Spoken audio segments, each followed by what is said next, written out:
Bonjour à toutes et à tous, très heureux de vous retrouver pour un nouveau numéro du podcast NBA Extra. On est le vendredi 7 mars et je suis avec Jacques Monclar. Salut coach. Bonjour, bonsoir Nico, bonjour, bonsoir à toutes et à tous. Alors le programme aujourd'hui, on va démarrer par l'équipe dont quasiment tout le monde parle en ce moment, les Los Angeles Lakers, qui sont deuxièmes de la conférence Ouest. Et j'ai envie de démarrer, Jacques, avec une question très simple pour toi. Est-ce que pour toi, les Lakers sont des prétendants au titre ? Qu'est-ce qu'on appelle les prétendants au titre ? Des prétendants au titre réels sur les résultats de l'année sont bien évidemment Cleveland et OKC. OKC et Cleveland. On va rajouter Boston qui est le champion en titre et dont on voit bien le niveau par moment, mais il faut qu'il soit au complet. On a déjà dit ici, Nico, que sur la configuration de l'année dernière, c'est-à-dire sans Porzingis, ce serait quand même délicat vu la qualité des équipes qui rôdent avec OKC et Cleveland. Après, tout est ouvert, et à l'ouest en particulier. Donc oui, OKC est archi favori à l'ouest, mais il y aura bien un deuxième qui va faire un finaliste de conférence, et on ne sait pas ce qui peut arriver sur une série. Donc si on considère les aléas de blessures et tout, oui, puisque les Lakers ont, comme d'autres, comme 7 ou 8 autres, accès, ce sont 6 ou 7 plutôt maintenant, accès possible à la finale de conférence. C'est le cas de Houston, de Memphis, de Denver, des Warriors, des Lakers. Et les Lakers, plus qu'il y a 2 mois, quoi. Voilà. Et il y a vraiment le sentiment depuis le trade de Luka que les Lakers, j'ai envie de te dire, savaient que, bon, même si LeBron ne l'aurait pas dit face caméra, mais qu'ils y croyaient pas vraiment.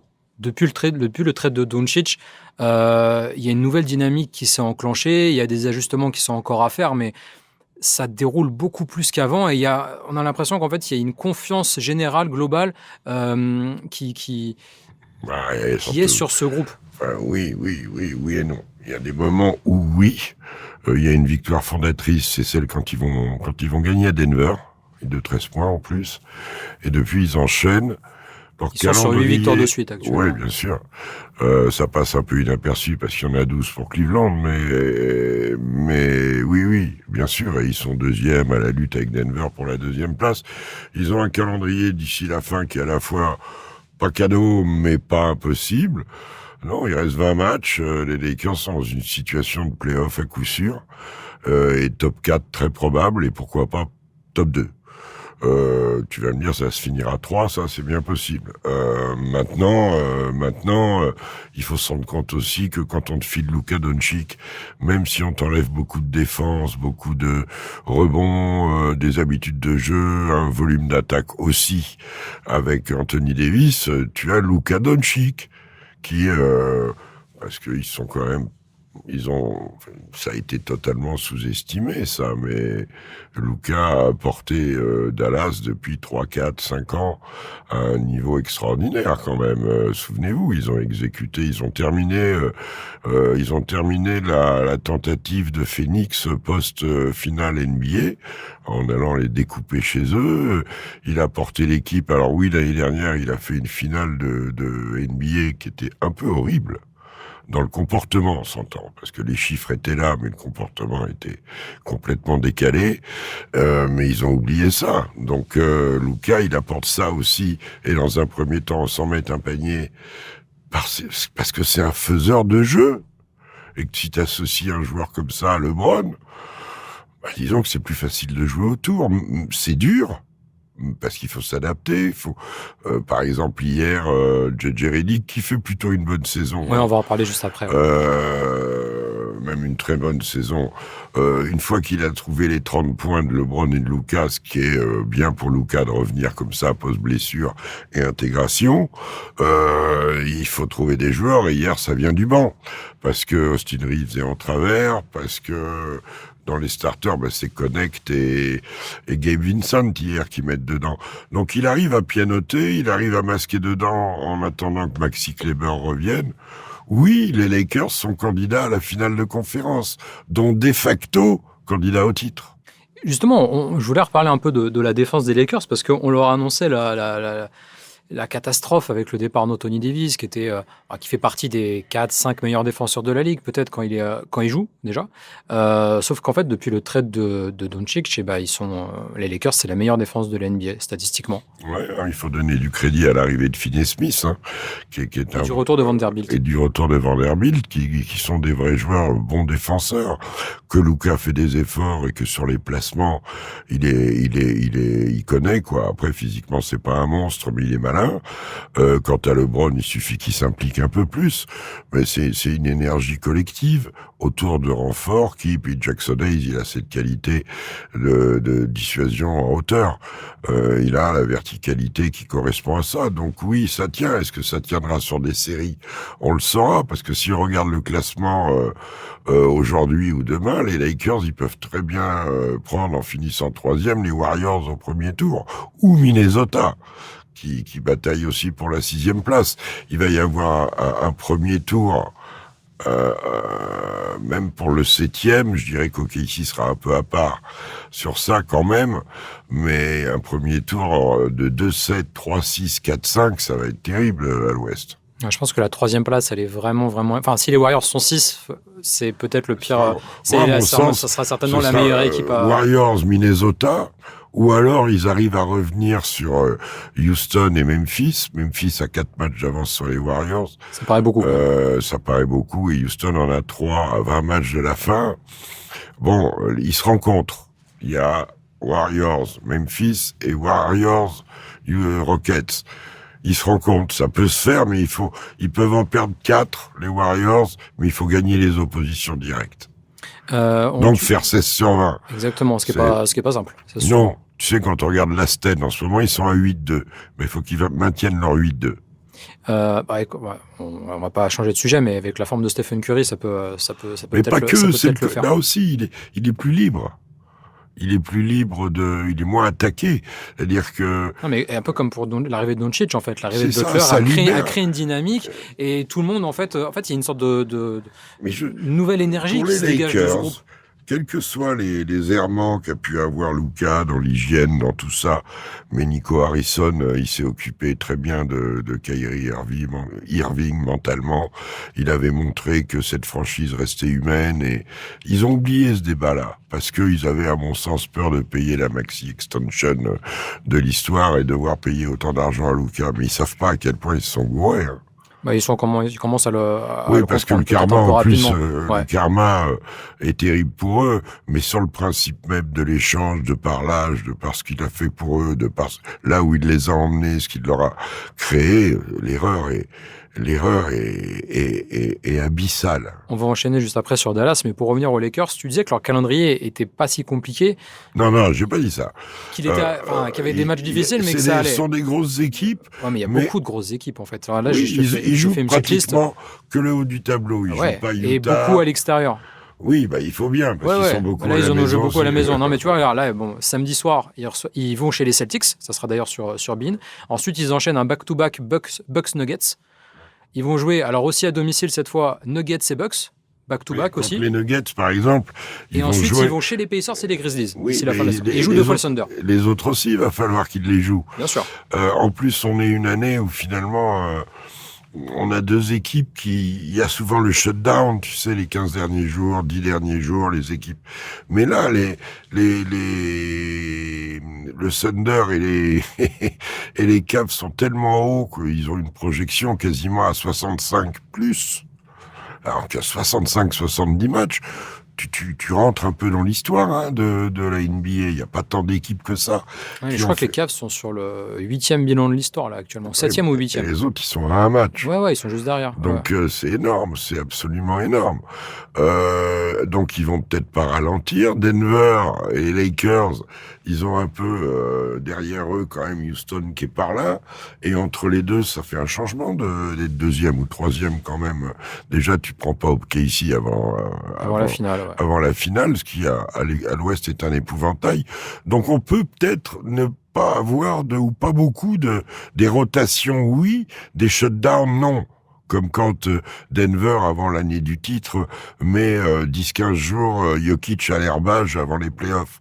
Ça, à mon avis, on le verra pas cette année. Tu vois, on a parlé pas mal du physique de Luka Doncic, que les Mavs avaient des doutes sur son hygiène de vie, mais est-ce que c'est pas aussi une bonne chose pour un joueur comme Doncic, qui a beaucoup joué ces dernières années, d'avoir été blessé un gros moment cette saison, de pouvoir reprendre le rythme actuellement et finalement d'arriver assez frais pour les playoffs parce qu'il aura assez peu joué au final cette saison, Luka, en saison régulière. Ça, c'est quand même un bon point pour les Lakers. Ça, c'est vrai. Et après aussi, la remise en cause perso dans l'approche de la compète, dans la gestion de son corps, de son sommeil, de ses activités, de tout ce que tu veux. Bien sûr. Et s'intégrer, donc c'est une remise en cause, à gagner le respect de ses partenaires. Ce qu'il fait hier en fin de match contre les Knicks, c'est du Doncic tout craché. C'est un joueur qui se restructure d'abord par le jeu, pas par shooter. On l'a bien vu. Au début, il mettait pas dedans, il n'arrivait pas à se libérer. Il a besoin de contrôler le jeu, il a besoin de faire jouer tout le monde à son rythme. Il a besoin d'imposer ça. C'est un joueur spécial, Luka Doncic, quel que soit son comportement avec les arbitres, avec même ses coéquipiers parfois, des réactions épidermiques, des trucs. C'est un joueur assez unique, quand même. Donc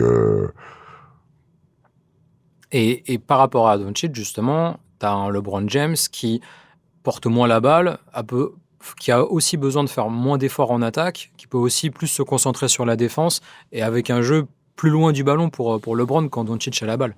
Oui, en sachant une chose, c'est qu'avec Luka Doncic, le jeu de passe peut fonctionner. Donc quand il lâche le ballon, il sait qu'il peut lui revenir aussi. C'est valable dans l'autre sens. Ce sont deux joueurs de basket incroyablement performants dans la compréhension du jeu, dans le mouvement du jeu, dans tout ça.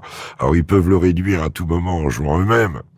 Mais dès qu'ils décident de partager, ces joueurs-là arrivent. Et c'est comme ça qu'en s'impliquant l'un l'autre, ils vont impliquer les autres aussi. C'est le plus dur, c'est ça. Le plus dur pour eux, le plus dur pour JJ Redick, c'est pas que LeBron et Luka mettent 30 pions.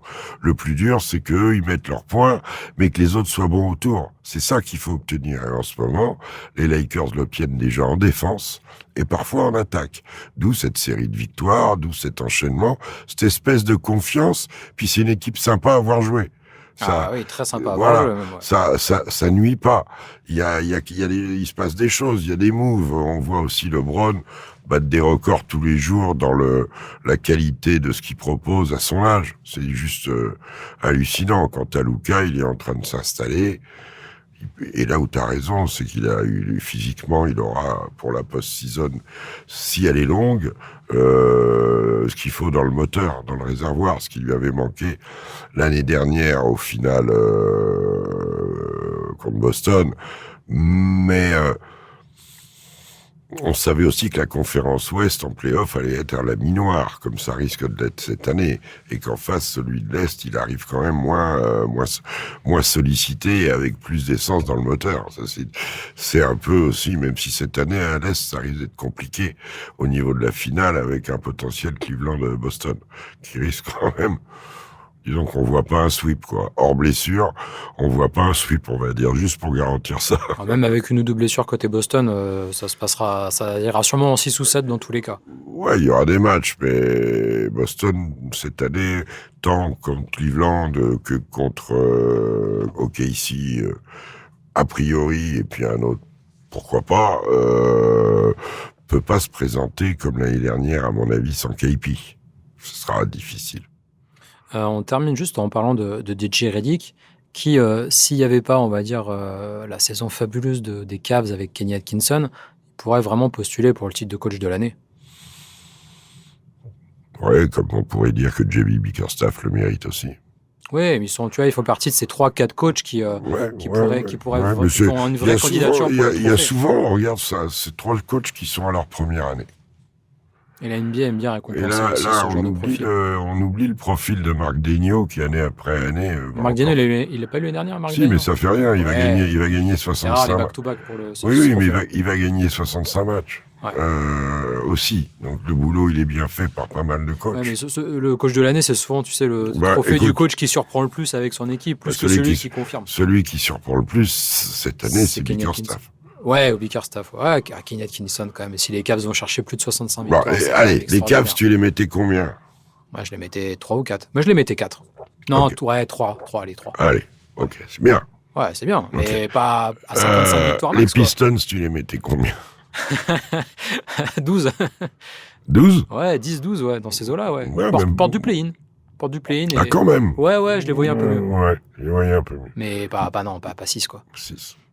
Et 6, et puis avec 3 matchs d'avance sur le 7e et potentiellement 4-5 accessibles, hein, parce qu'ils sont tous à égalité. Bon, alors oui, bien sûr, Kenny fait un travail formidable aussi dans la capacité, le développement de certains joueurs comme Evan Mobley, qui fait une saison monumentale, comme Donovan Mitchell qui mature, Garland, Mitchell, on disait il faut les séparer, c'est mieux, finalement c'est bien de les avoir les deux. Le développement d'un Ty Jerome, Max Strus qui revient, bref, l'arrivée de DeAndre Hunter. Cleveland a une armada autour des deux big men, ils ont une armada incroyable, enfin ils ont une très très belle équipe, pour ça que je dis que Boston aura besoin de tout son monde. Si on prend, Marc Daigneault, j'ai dit ce que j'en pensais, mais JJ Redick est arrivé à faire jouer 2 équipes, parce qu'il fait jouer LeBron, ce qui est quand même toujours une base de départ d'équipe monumentale.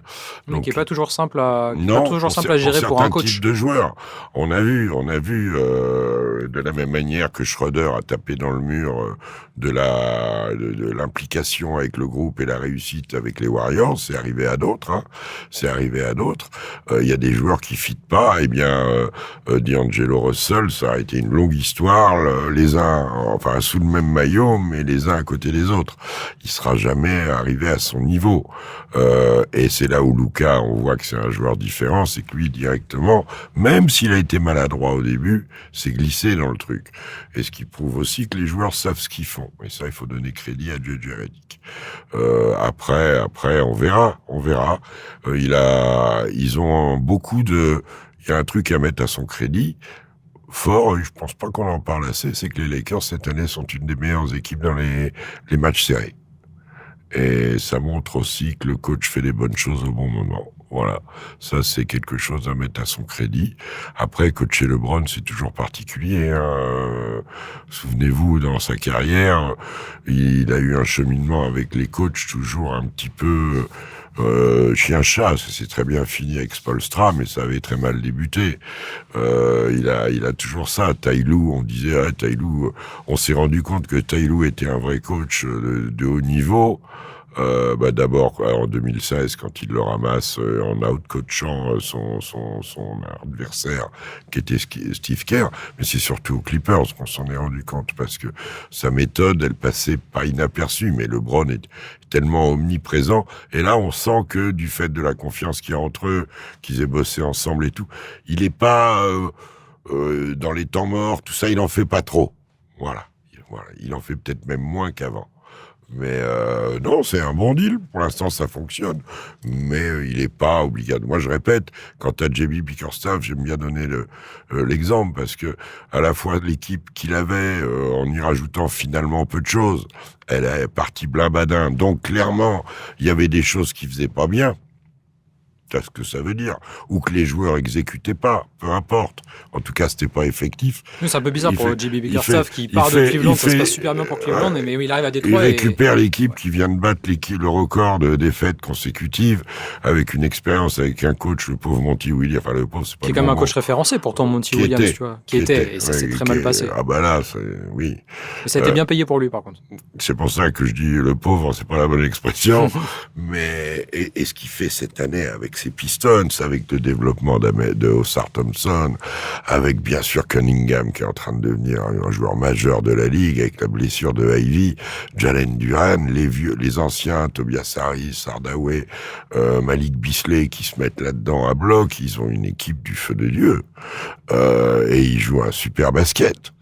Et c'est rigolo de voir l'amplitude, ça me confirme dans ce que je pense que il n'y a pas de coach absolu. Dans le contexte, Marc Daigneault fait un boulot fantastique. Il fait un boulot popovitchien à OKC. Voilà, aussi. Et c'est bien, mais de toute façon, tu sais, le vrai coach de l'année, on le connaît déjà. Enfin, moi, je le connais. C'est celui qui gagnera la finale NBA. C'est celui-là. Ça, oui, ça forcément. Bah, celui-là, oui, il faut mieux gagner la bague que le trophée du coach de l'année. Ah, oui, non, je sais pas si le coach de l'année gagne souvent le titre en NBA. Je crois que c'est assez rare. Je pense que vous allez vous pencher là-dessus. Mais je vais regarder après. Déjà, c'est sur la saison régulière, mais la réalité du jeu, et c'est un peu valable pour les joueurs. Hein. Tu demandes à un joueur s'il préfère être coach de l'année ou MVP des finales, sera vidu. Hein, pour un joueur, en général, il vaut pas trop être coach de l'année, de toute façon, ça n'intéresse pas. MVP de la saison régulière, pardon, ou MVP des finales, il n'y a pas de match, parce que MVP des finales, en plus, t'es champion. Exactement. Écoute, on va passer à Dallas. On a un tout petit peu parlé déjà des Mavericks. Si vous avez habité sur notre planète ces 2-3 dernières semaines, Kyrie Irving s'est fait le genou et jouera plus jusqu'à la fin de la saison et une bonne partie de la saison prochaine. Anthony Davis ne devrait probablement pas revenir cette saison vu la tournure que ça prend pour Dallas et donc les Mavericks pourraient partir en opération tanking. Ils sont 10e de la conférence Ouest, ils sont talonnés par Phoenix qui n'est pas non plus au mieux depuis quelques temps. Portland revient bien. Est-ce qu'il faudrait mieux pas tout abandonner pour Dallas d'ici la fin de la saison et essayer d'avoir un bon choix de draft parce qu'ils ont leur pick de draft les Mavs. C'est déjà fait. De toute façon, ils n'ont pas le choix. Le niveau des joueurs qui va être proposé, ils pourront peut-être gagner quelques matchs. Il en reste 20. Ils en ont 3 d'avance sur Phoenix. Ce sera pas suffisant. Si Phoenix fait ne serait-ce que 2 matchs gagnés sur 3 ou même 1 sur 2, je pense que ça 50%, ça peut le faire. 1 sur 2, ça suffira. Portland devrait faire 2 sur 3. Ils sont à un match derrière. Ouais, ça laisse des regrets pour les Spurs, tout ça. Tu sais que j'ai regardé vite fait quand même les Spurs avec leur bilan actuel. Ils sont à 26 victoires, je crois. 24, non? Non, ils sont à 26. Ils sont à 26. Ouais. À l'Est, ils sont 10e devant les Bulls. Voilà. Non, mais je sais que ça sert à dire ça Est-Ouest, mais voilà, ça remet un peu en perspective la saison de San Antonio. On en parlait de... Oui, la saison de San Antonio, elle s'est quand même arrêtée. Oui, mais je te dis, ça s'est arrêté depuis quelques temps, et malgré ça, actuellement, ils seraient 10e à l'Est. Quand Victor se blesse, ils étaient moins 5 sur la barre des 50, ce qui est, un play-off, un play-in, à l'Est. Puisque au-delà de Détroit, ils sont tous en négatif, et par exemple, Miami devrait faire l'effort pour aller au moins récupérer les 50%, même s'ils jouent mieux en ce moment, Wiggins est un peu blessé, enfin bref. On parlait de Dallas, oui, le fameux shutdown, il est effectif, ils vont jouer comme ils peuvent, le karma est incroyable, Lively, Gafford, Anthony Davis qui en une mi-temps fait 26-14 ou 24-16 pardon, 24 points, 16 rebonds, et puis Kyrie qui fait l'hyper-extension du siècle sur le genou. On savait depuis des années, depuis la finale 2015 qu'il a une fragilité là-dessus. Il était affûté, il jouait beaucoup. Alors c'est peut-être le karma, c'est peut-être le fait de beaucoup jouer, c'est peut-être tout bêtement un mauvais appui, en tout cas ça a pété les croisés. Et on a dit la saison, mais moi je pense qu'on le verra de retour en décembre, pas avant, ou novembre ou décembre. Voire plus, hein, tu sais, le genou, ça peut durer, ça peut être un an, hein. Des fois il y a des joueurs qui mettent un an. Oui, il y a des joueurs qui mettent un an, il a 33 ans, 33 ans, Kyrie Irving. Oui, mais on peut tout dire, mais je pense, allez, pour Noël, ça sera un beau cadeau pour lui, et décembre, quoi. Non, c'est rude, c'est dur. La franchise, ça va être un bateau ivre, parce que même si tu descends à la draft, là, il faut d'abord qu'ils récupèrent leur big man pour l'année prochaine. Il faut surtout récupérer Anthony Davis. On en revient là aussi à l'âge, hein. Je te souviens, toi qui fais du foot, même s'il est un peu plus oriental, le tien, échanger Mbappé ou Haaland contre Lewandowski ou Harry Kane en termes d'âge, c'est simplement marqué interdit. Nico Harrison et Patrick Dumont, et pas Patrice, hein, Patrick Dumont, ont outrepassé toute intelligence là. Ils ont oublié tout un tas de choses. Je me demande la raison majeure, parce que je me dis c'est pas possible que des gens qui manient autant à la fois d'argent et de pouvoir puissent se gourer à ce point-là. Je pense qu'il y a quelque chose qu'on saura bientôt. La prise de risque est trop importante. C'est pas comme si Anthony Davis était un perdreau de l'année. Non, t'as pas changé de Doncic contre Giannis, quoi. Tu vois, c'est surtout ça. Quoi. Oui, et puis même Giannis, il est plus âgé. Déjà, il y a le paramètre âge fait la force d'un capital joueur. surtout sur des contrats longue durée. Bah, c'est comme ça que tu construis ton avenir, en fait. Et l'avenir des Mavs, là, en fait, il est inexistant. Enfin, C'est ce que je te dis, c'est un bateau ivre. Tu vas nulle part. Non, mais enfin, faut quand même se rendre compte que Dallas passe de finaliste en titre à une équipe qui va probablement finir 11e, voire peut-être même 12e de la conférence Ouest. Rappelle-moi ce qu'ils avaient fait l'année d'avant, la finale. La finale, l'année d'avant? Ouais, tu mets un... Je suis fatigué, là. Tu mets un... Pareil, 11e. Avec Kyrie et Luka. Ah ouais, Kyrie, oui, bien sûr. Ils font shutdown les 15 derniers jours. Fin, bien sûr. Ils n'avaient pas été au bout des saisons. Ça fait sans doute partie de leur trauma au niveau de Luka. Je dis pas qu'il y avait rien à Dallas dans le comportement. Mais de la même manière qu'ils ont remis Kyrie Irving en route, ils devaient mettre Luka dans le droit chemin. Au lieu d'en arriver là, parce que maintenant, oui, ils auraient casqué la super maxi extension du siècle de tout. C'est Luka Doncic, quoi. Ouais, en fait, tout le monde veut payer pour avoir Luka Doncic. Enfin, c'est toujours la même histoire. C'est que de toute façon, quand tu tout le monde le veut, joueur, regarde les Warriors. Butler, au bout d'un moment, c'était clairement pas leur premier choix. Ils voulaient faire revenir KD. Ils ont dit, OK, on prend celui-là. Combien tu veux? 2 ans. T'es 55. Allez. Je crois qu'on est même à 60 quasiment. Mais ouais. Ah, 60 si tu veux. 60. Mais le truc qui est incroyable dans cette histoire, c'est qu'il semblerait bien qu'il ait été proposé aussi à Minnesota. Ouais, alors ça, c'est des rumeurs qui sortent maintenant. Je trouve que c'est un peu gros, là, sortir. Que ça arrive que maintenant, c'est un peu du damage control. On n'en parlera pas de rumeurs, mais bon, on n'en parlera pas. Il n'en reste pas moins que sur le principe, moi je reviens à ça, il faut savoir évaluer l'impact d'un joueur sur ta franchise. Et il fallait le remettre, oui, sur le travail, sur le développement, lui faire comprendre les choses sans doute. Mais c'est aussi pour ça qu'il y a des GM, qu'il y a des staffs à rallonge et qu'il y a des coachs. Donc, refuser de faire ça, c'est pour une autre raison, mais qu'on nous dise quelque chose, parce que c'est une décision très bizarre. Et après, ce que je voulais dire aussi, c'est que les Lakers, de tous les gros, là, sont les moins riches. C'est-à-dire que il n'y a pas, comme à San Francisco, une force financière. Il n'y a pas le Mark Cuban et maintenant Patrick Dumont à Dallas qui peut envoyer.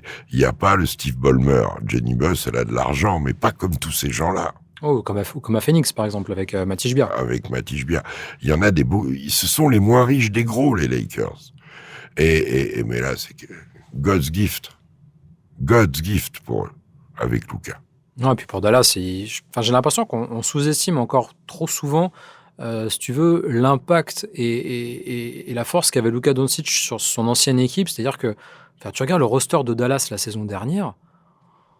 Enfin, OK, il y a Doncic, il y a Irving qui passe lui aussi totalement à côté de ses finales. Mais après, c'est les joueurs, c'est Derek Lively, PJ Washington.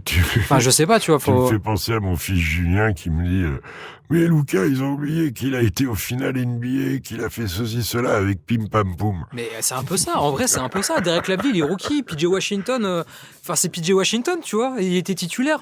T'avais Lively, PJ Washington et Daniel Gafford dans l'équipe. Ouais. Et il les a emmenés en finale NBA. Enfin, je sais pas. Il y a un moment. Tim Hardaway, il jouait plus trop après. Mais oui, il y avait Tim Hardaway dans cette équipe. Non, mais tu vois, tu regardes le roster. En fait, t'enlèves faut faire ça souvent avec les champions. Jalen Brunson pendant longtemps. Oui, très bonne idée de Nico Harrison d'ailleurs d'avoir enlevé Jalen Brunson. C'est vrai. Il a pas voulu le payer d'ailleurs. Il était trop cher. Il était trop cher aussi. Les Knicks, ils sont contents maintenant aussi. Non, mais tu vois, tu prends les champions en titre, t'enlèves le meilleur joueur et tu regardes l'effectif après.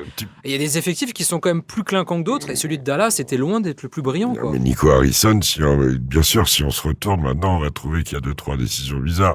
Il y en a aussi eu des bonnes. Jalen Brunson, c'est pas ses crèmes parce que tout le monde à l'époque, il n'y a pas que Dallas qui a trouvé que c'était cher. Tout le monde a trouvé ça cher, sauf Leon Rose, qui l'a pris au Knicks avec le succès qu'on connaît, mais tout le monde trouvait ça cher à l'époque. Allez, on passe un étage en dessous. En NCA, on n'en parle pas souvent. On va évoquer un peu le cas Cooper Flagg. D'ailleurs, Jacques, je commence. Est-ce que tu as vu beaucoup de matchs de Cooper Flagg cette saison avec Duke? Non, t'en as vu? J'en ai vu 2 ou 3. Et puis après, on voit les highlights qui nous sont proposés, forcément. C'est un très fort joueur. Hein. C'est normalement, il est annoncé comme le premier choix. Il est annoncé comme le premier choix de la draft 2025, en concurrence avec le duo de Rutgers, Dylan Harper et Ace Bailey. C'est ça. Il a 18 ans, c'est le plus jeune des trois. D'ailleurs, il a quasiment la même date anniversaire que LeBron, c'est le 21 décembre, lui. Donc ça sera en fin d'année. Émotion. Xavier Vaution, c'est le 21 décembre? Oui. C'est pas vrai. Si. Et bah voilà. Cooper Flag, Xavier Vaution qui sont liés. Et les 4 équipes qui sont probables premiers choix de draft, c'est les Wizards, les Hornets, les Jazz et les Pelicans. J'ai pris les 4 pires bilans. On peut aussi citer Toronto, Philadelphie, Brooklyn.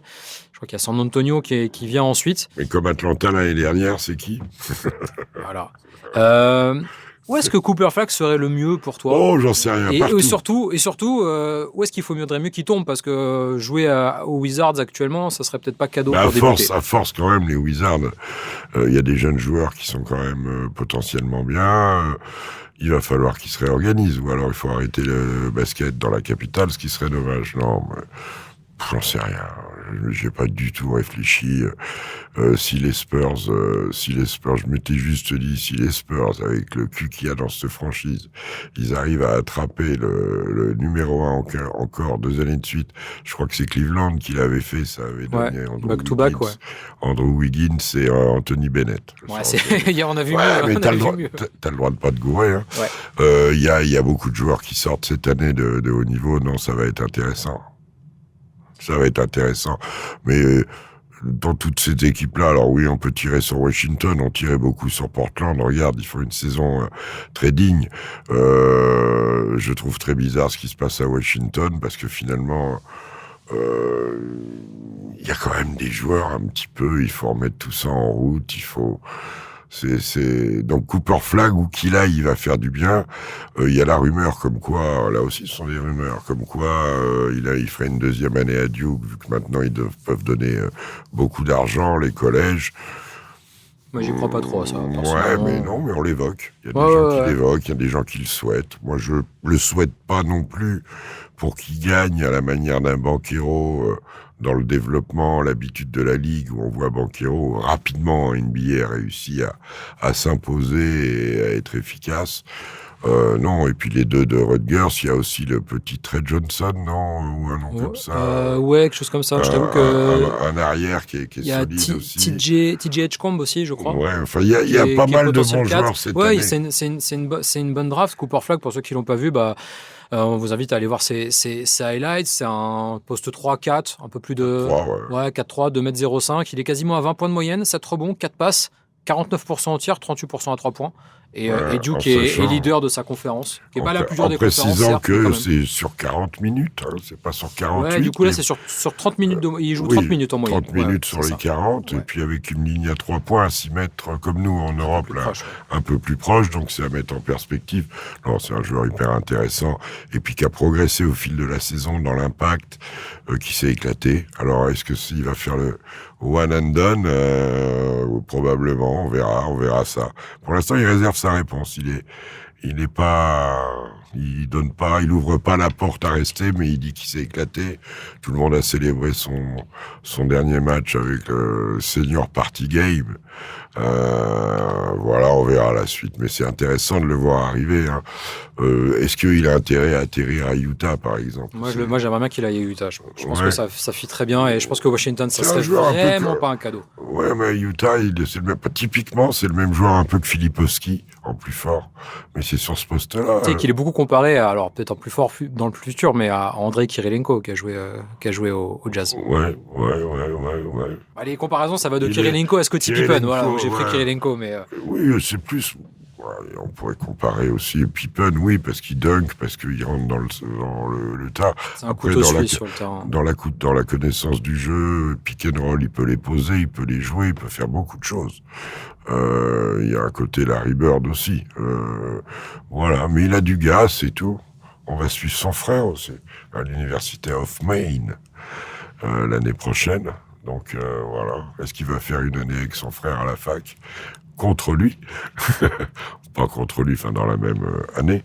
Non, mais oui, ça va changer. Utah, c'est pas bon toutes ces saisons. Ça fait 2 ans qu'ils font plus de saison. Là aussi, il y a des bons joueurs. Il y a aucune constance.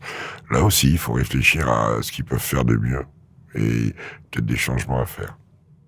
Merci coach pour ta présence. Merci à toi. On se revoit très bientôt pour un nouveau podcast. Eh D'ici là, passez un très bon week-end sur les antennes de beIN avec, si vous avez pas envie de dormir samedi soir, il y a le Lakers Celtics au TD Garden qui va valoir son pesant de cacahuètes. Ouais, et les Celtics qui font tourner, qui ont fait un truc cette semaine assez exceptionnel avec les 43 et 41 points de Peyton Pritchard et White, et Derek White.